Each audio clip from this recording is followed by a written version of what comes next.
उसने एक स्वप्न देखा है। स्वप्न में माताओं का विधवा वेश,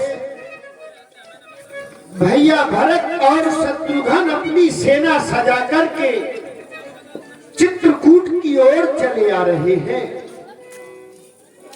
मुझे यह स्वप्न अच्छा नहीं लग रहा है लक्ष्मण। महाराज लक्ष्मण जी को यह समाचार मिला कि श्री भरतलाल जी चतुरंगिनी सेना लेकर के आ रहे हैं।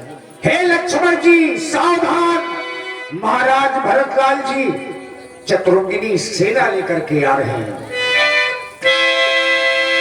मेरे भैया सुना आपने ये आकाशवाणी, भैया भरत चतुरंगिनी सेना लेकर के हमारी ओर युद्ध करने के लिए आ रहा, लेकिन ये लक्ष्मण के होते हुए कदापि नहीं हो सकता।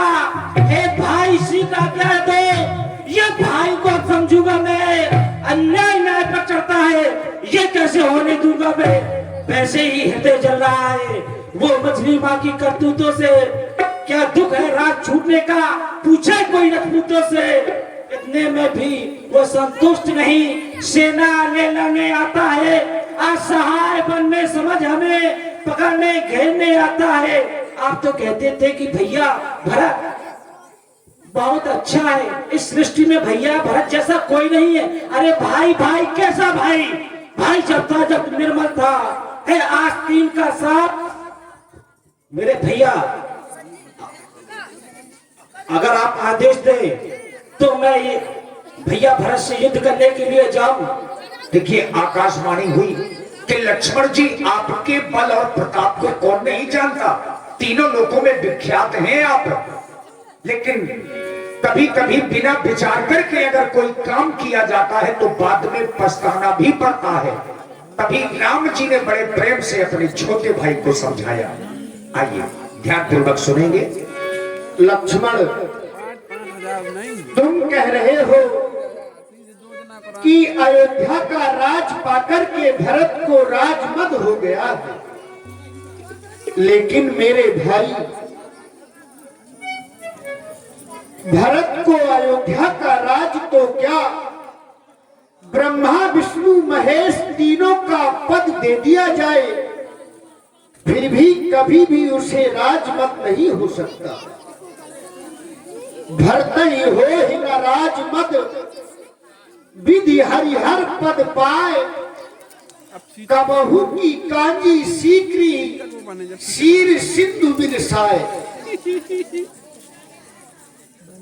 कभी भी कसैले पदार्थ को सागर में डालने से क्षीर सिंधु फट नहीं जाता मेरे भाई। चाहे गौ के खुर के बराबर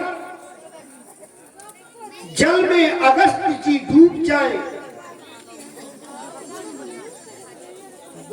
चाहे संसार इधर से उधर हो जाए, पर भरत को कभी भी राजमद नहीं हो सकता। लक्ष्मण, तुम शांत हो जाओ, पहले उसे हमारे पास आने दो, फिर देखेंगे क्या करना है।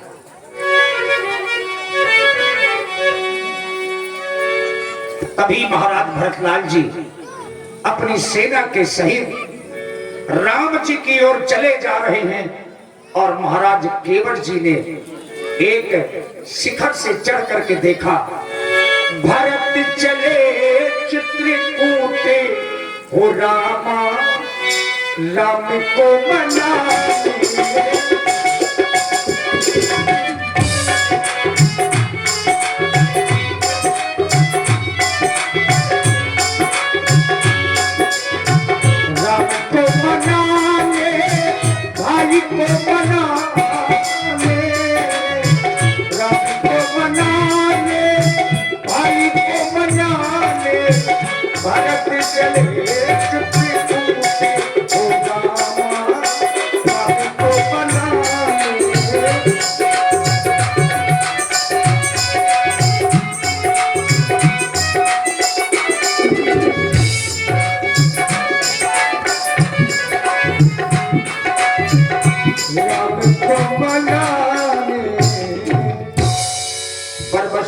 उठाई और लाए कृपा निधान। भरत राम की मिलन लखी बिसरे सब ही अपान। एक बार सब लोग तालियां बजा दीजिए। देखिए यही भरत जी का मिलाप है। इस समय का कोई वर्णन नहीं हो सकता, इस प्रेम का कोई वर्णन नहीं हो सकता। प्रथम राम भेंटी कहते, राम जी ने प्रथम भेंट मझली मां से ही की। आइए अब देखिए, यहां से दरबार लगा। महाराज राम जी और श्री भरत जी दोनों ही लोग अपने अपने धर्म पर अडिग हैं। अब माध्यम कुल गुरु श्री वशिष्ठ जी को बनाया गया और गुरु जी ने चर्चा प्रस्तुत की। हे तात राम, तुम्हारा 14 वर्षों के लिए वनवास आना हुआ। यहाँ जैसे ही तुम्हारे छोटे भाई भरत को यह ज्ञात हुआ, इसने संकल्प लिया कि मैं भैया के बिना एक क्षण भी अयोध्या नहीं दे पाऊंगा। विवश होकर के हमें और समस्त नगरवासियों के सहित तुम्हारी तीनों माताओं को साथ में लेकर के तुम्हारे यहाँ तक आना पड़ा है। तात भरत, मैं तुमसे कहूंगा कि तुम अपने हृदय के उद्गार जिस कारण से हम सबको यहाँ तक लाए हो, अपने हृदय के उद्गार अपने बड़े भैया श्री राम के सामने प्रस्तुत करो।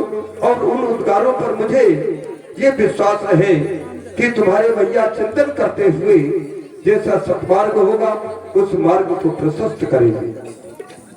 भैया, सर्वप्रथम आपके वनाने के पश्चात जब सुमंत जी वापस आए तो पूज्य श्री पिताजी का स्वर्गवास हो गया।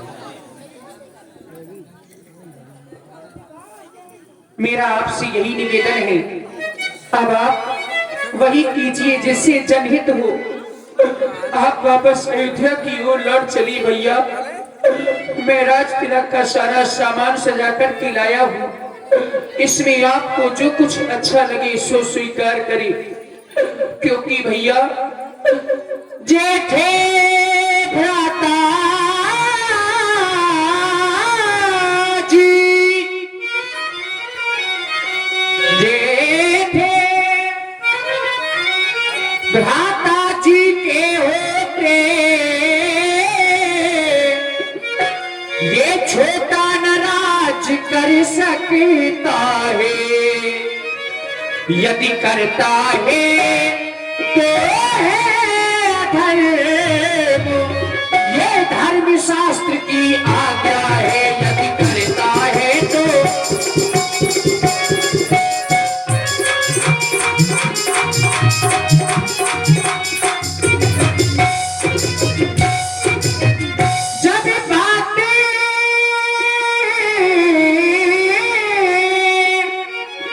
जब धर्म अधर्म की हो तो कर्मशील क्या कर्म करे। वे भैया आज्ञा देते हो, ये भैया भरत अधर्म करे।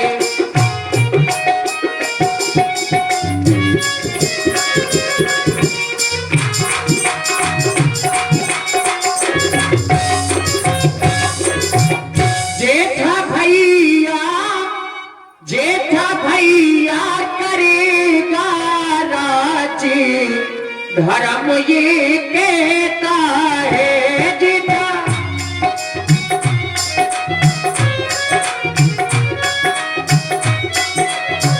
जेठा भैया करेगा राज, धर्म ये कहता है।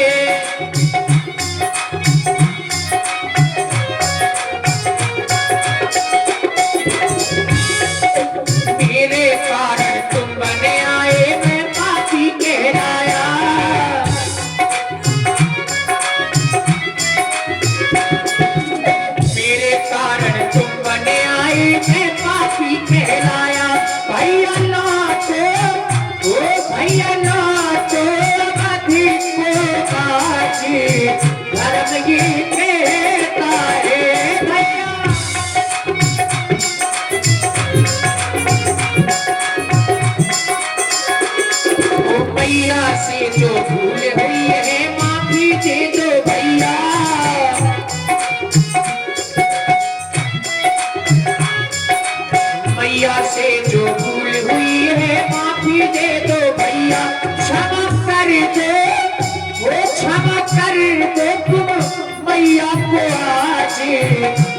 ये कहता है जितना भैया करेगा राज, धर्म ये कहता है जितना भैया करेगा राज, धर्म ये कहता है। इसलिए आप वापस अयोध्या क्यों लौट सकते? हे धर्मात्मा राम, तुमने अपने छोटे भाई भरत की वार्ता को सुना, अब इसमें तुम्हारा क्या विचार है ये हम भी जानना चाहते हैं। भरत, तुम मुझसे कह रहे हो कि मैं अयोध्या वापस लौट चलूं। मैं तुम्हारे प्रेम के कारण अयोध्या वापस लौट सकता हूं भरत, परंतु जिस पिता ने अपने वचनों के लिए प्राण दे दिए, क्या ऐसे पिता के वचन को ठुकरा करके अयोध्या वापस लौट आऊं? तुम कह रहे हो कि दोष मंझली माता का है। मंझली माता को दोष केवल वही लोग देंगे जिन्होंने साधुओं की संगत का सेवन नहीं किया। मेरे भाई, मैं तुम्हारे प्रेम के कारण इस संसार में सब कुछ त्याग सकता हूं और तुम्हारे लिए अयोध्या भी चल सकता हूं,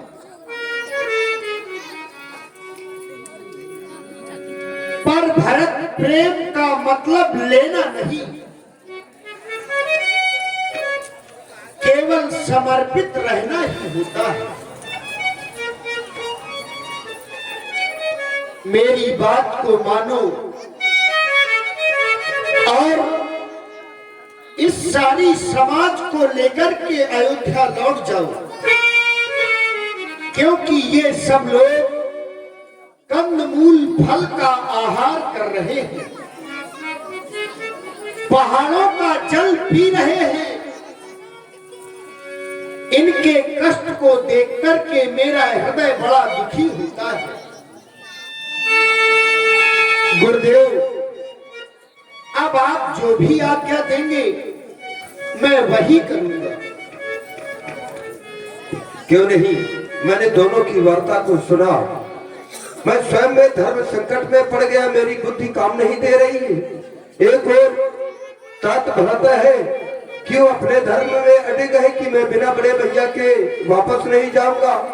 एक और जब मैं तुम्हारी ओर धर्मात्मा राम दृष्टि करता हूँ तो तुम भी धर्म की दुहाई दे रहे हो कि धर्म का मतलब त्याग है, समर्पण है।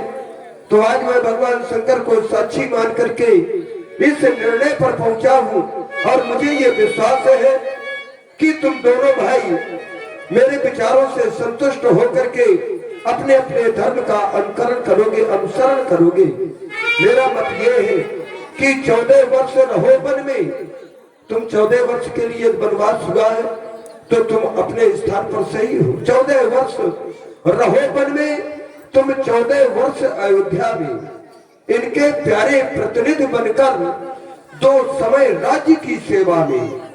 और भरतलाल सुनो, तुम राज्य की सार संभाल करना। तुम जब ये वन से वापस लौटे तो इन्हें राज्य दे देना। तुम इतना ही नहीं, तुम कुछ धर्मात्मा राम ऐसा विधान कर दो जिससे ये रखे प्रजा को सुखी। ऐसा कुछ इनको संविधान भी कर दो, यही तुम्हारे लिए आदेश है। लक्ष्मण, मेरी पादुका लाओ।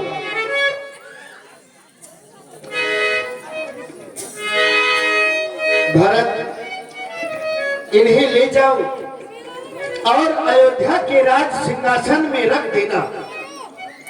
14 वर्षों तक तुम अयोध्या की रक्षा करोगे और राज का कारभार भी संभालोगे। जब मैं लौट करके आऊंगा तो अपना राज्य, अपना सिंहासन तुमसे ले लूंगा। तुम्हारा कल्याण हो। कल्याण हो। चलिए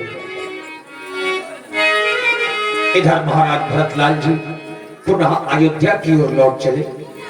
राम भक्त ही चला राम की निशानी,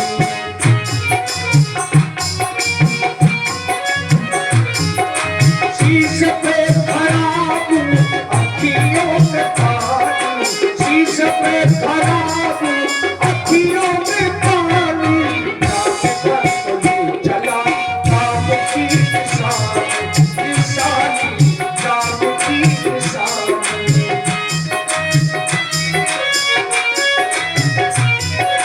शीश पे खराब अखियों में पानी, राम भक्त ही चला राम की निशानी, निशानी राम भक्त ही चला राम की निशानी। और मित्रों, आप लोगों ने ये संक्षिप्त श्री भरत मिलाप का पावन प्रसंग देखा।